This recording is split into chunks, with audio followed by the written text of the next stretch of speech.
How you doing, everybody?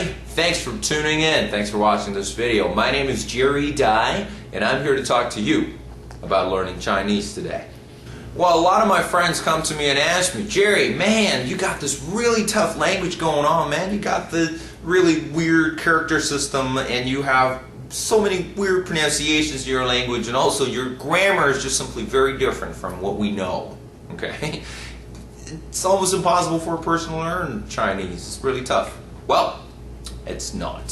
Think about it. A three-year-old Chinese kid can speak Chinese perfectly, much better than you. How hard can it be? You must be smarter than a 3-year-old Chinese kid, right? I hope so. Here's why I think I can help you with your Chinese. Here's why I think I can make this language super easy for you. Two reasons. Number one has something to do with my personal experience. I came to Canada in the year 2000, and I was already 20 years old at the time. So it's 10 years later. Well, shoot, I just told you my age. Pretend I didn't say that, please. I'm 25. Okay? Remember that, please. Anyways, now the case is, when I first got to Canada, I wasn't able to tell the difference between English and French. And it didn't take me 10 years to speak like how I speak today. It took me exactly 2 years to speak like how I speak today. If that is not impressing you enough, there's more. With the system that I have developed to learn English myself, we have successfully completed English training for over 4,500 students. And if you live in Ontario as well, you know what I'm talking about. ESL, Link, the government provides many different levels of English training for free. Our course is not free. As a matter of fact, it's quite expensive. But we still got students lining up outside of our classrooms. Why? Because we're good. Learning Chinese can be as easy as how we learn English. If you think I've done a good job, guess what? I can help you do a great job learning Chinese and become a master of this Chinese language within a very, very short period of time. I hope I have gotten you curious. Let's talk about how to do this.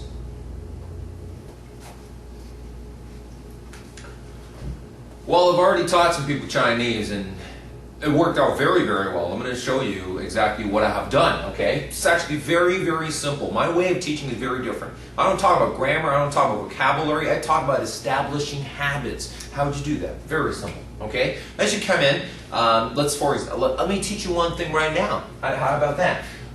This is how Chinese people say, have you had lunch yet? Okay, so if you want to learn a sentence, how to say, have you had lunch yet? Let's write it down first, okay? Have you had lunch yet?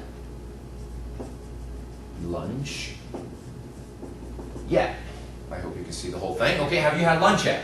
Then what I do is I would translate it into Chinese. As a matter of fact, I will write it down in 3 different formats. Look at this. This is what I'll do. I'm going to translate it to Chinese. Direct translation is, have you had lunch means, if you translate it in Chinese, it is simply, 你吃午饭了吗? I'm going to explain to you later. I'm just going to write it down, okay? 你吃午饭了吗? Well, wait a second, Jerry. This is Chinese characters. I don't know any. Well, exactly. I'm not asking you to look at this. This is just for our reference, okay? Then, what I do is I would translate it back to English again. Why would you do that? Just so every word makes sense to you, okay? I'm going to translate it back. Let's not worry about grammar. Just translate it back directly, okay? 你 means you. Again, 你 means you, okay? 吃 means eat, okay? Eat. 午饭 is one word, means lunch. Lunch. 乐吗? You eat lunch? Question mark? Guess what? If you say you eat lunch, you're already making sense, okay? But let's put the 乐吗 here anyways. Now this is what I've noticed. A lot of people, when I teach this language, a lot of people ask me, what does the 乐吗 mean? And this confused me for a very long time. You know why? Because after thinking about it intensely, what does 乐吗 mean? I start to realize, I don't exactly know. I mean, I know what it means here in this situation, but can I tell you in every situation exactly what do these two characters mean? I can't tell you. Especially this one. It's so versatile, you can use it in so many different places. If I were to explain fully what this means, it's going to take days. You know what? That's exactly why I'm not going to worry about it. Because I don't don't even know. My Chinese is fantastic. If I don't know, my question to you is, why would you want to know? You don't need to know either. So I'm going to write it down just as it is, okay? Luo, I'm going to write down the pronunciation of it. Luo, have you had lunch? Luo, ma. I'll explain to you what that means exactly. Then I'm going to translate it again. Not necessarily translate, but I'm going to write it down in another format, which is the Chinese pinyin system. This is how the Chinese people link Chinese characters with English characters. We've got our own system, pinyin, okay? It's kind of the same as the phonics system that we learn in school, okay? Let's take a look at this. I'm going to write it down again. 你吃午饭了吗? I'm going to write 了吗 down again, okay? Just exactly as how it was. 你吃午饭了吗? I mean, that'll indicate the pronunciation of this. And then guess what? At this point, my job is pretty much done. In my classes, this is what I do best. I would put a two-circle diagram down. Okay, this is what I do in every single class. Let me just make sure that you can see this perfectly. Okay, excellent. This circle right here represents all the pronunciations we have in Chinese. This circle right here represents all the pronunciations we have in English. What happens is, most English pronunciations do not exist in Chinese. I'm pretty sure if you've had a Chinese friend, you've heard them say, oh, thank you so much, thank you. Why? Because the English TH sound does not exist in Chinese.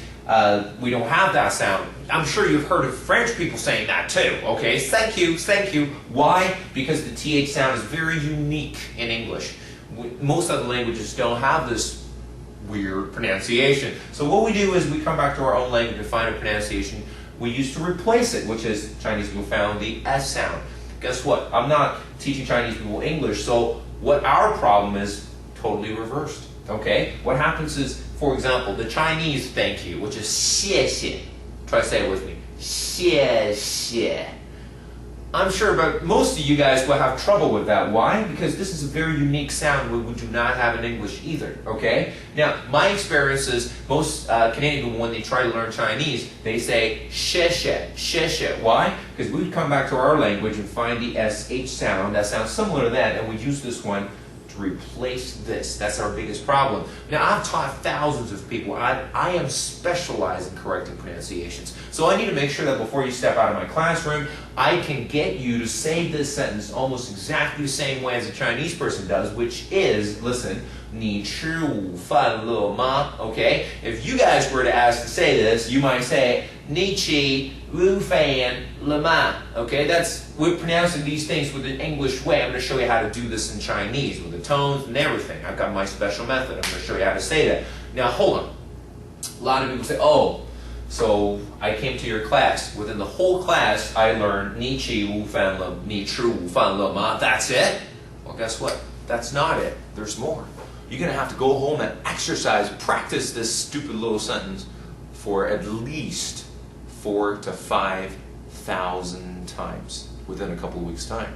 I mean, a lot of people say, wow, are you crazy, Jerry? Why am I repeating one sentence for so many times? Why am I not learning other stuff? Here's the magical part, and this is the core of our theory, which is very simple. What we're trying to do here is not learning the rules and regulations. Because according to my experience, knowing the rules and regulations of a language does not make you an amazing speaker, does not make you a master of this language at all, okay? You need to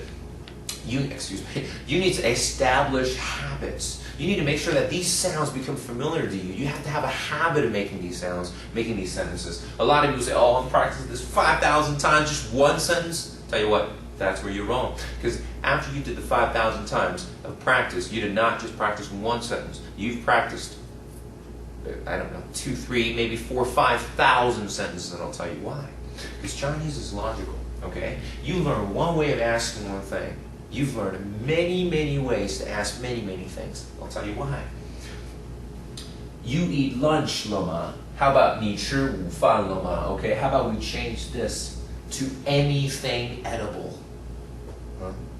Did you have 你吃午饭了吗? How about we change this to 早饭? 早饭 means breakfast in Chinese. How about 晚饭? 晚饭 means dinner in Chinese. And this is where I always brag about my language, Chinese Mandarin. It makes so much sense, okay? All you have to learn is morning, noon, evening, and then you put meal, which is fun, after it. Morning meal is breakfast, noon meal is lunch, evening meal is dinner. How amazing is that? It's so much more logical than English. I mean, seriously, when you seriously think about it, what the hell is lunch?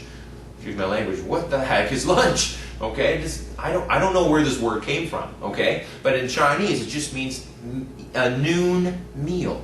Makes sense, doesn't it? Then, how about you change to anything edible? You can change to anything edible. You have many questions already, okay? And here's the magical part. If you have done the practices properly, if you have practiced this sentence many times, now I'll tell you what, here's the magic part. The magic is, as you try to say the whole sentence, a lot of these words will be replaced automatically by habit.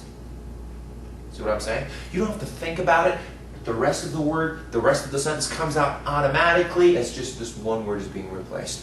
Now that can only happen when you practice this for many times. If you just did it 2-3 times, I'm sorry, that's not going to happen automatically. That's why I say my course helps you to establish habits. So once you learn a new word, you'll be able to use it right away, directly. Obviously, given that you have done a lot of practice at home, of course. Okay? Then, how about you change some other stuff, okay? Fun, change the stuff. How about ni? Ni means you, okay? How about change it to I, to her, to him, to John, to Joni? What's wrong with that, okay? You have a lot of other questions there as well now. How about shirt? This is the action, eat, okay? How about you change that to drink, okay? You change that to walk, you change that to go, you change that to do. How many different questions have you learned today? Too many. I say 4,000, I say 5,000, I'm not exactly lying. All you have to do is to learn a couple of words to replace these things. That's it. Once you already have the habits, this language becomes easy. And that's exactly what I'm trying to tell you today. Learning Chinese is not hard. You do this right, it's really easy. You do this effortlessly, and you do it so well. Why not?